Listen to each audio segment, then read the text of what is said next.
Hello， 大家好，我是张小卫。今天做的是好吃又简单的湘菜肉汤泡饭。要用到的食材有红尖椒、大蒜头、干豆豉、五花肉和小葱。干豆豉呢，就是楼下超市里2块5买的，缺它不可。首先来煮米饭，推荐用这种颗粒饱满的圆米，血量呢就和平时一样即可。拿3个红尖椒，这种辣椒啊看着红，其实根本就不辣，给它对半切开，里面的辣椒籽和筋线都去掉不要。清洗干净以后，改刀切成菱形的小块。不是，我怎么看着有点像番茄呀？这个漂亮的五花肉来1块，给它切成薄片，再适当切成小一点的块，吃起来呢就会更方便呀。再来拍个蒜，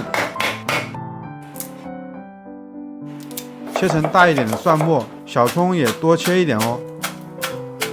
这些就是全部所需食材啦。锅里倒入底油，油锅里先下入肥肉，用中小火煸出油脂，然后下入蒜末，稍微爆出香味，就下入切好的五花肉，不停地煸炒直到变色。这里就加入秘密武器干豆豉，养猫的人简直无法直视啊！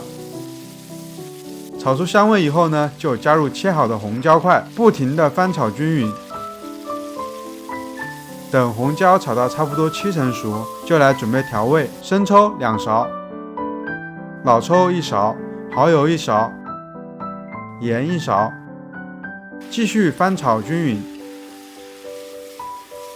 小颜色咔咔就出来了，加半碗开水，给它煮个2分钟。这里有的博主会加水淀粉，但我吃过的都是不勾芡的哦。炒好以后呢，同步再煮的米饭也好了，注意饭不要煮得太湿，把锅里的菜和汤汁一起倒到蒸好的米饭里。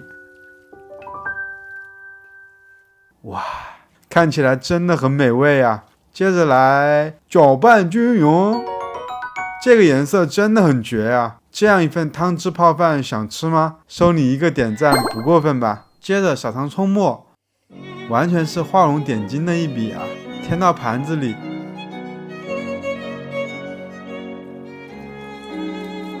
这样一碗肉汤泡饭就大功告成啦。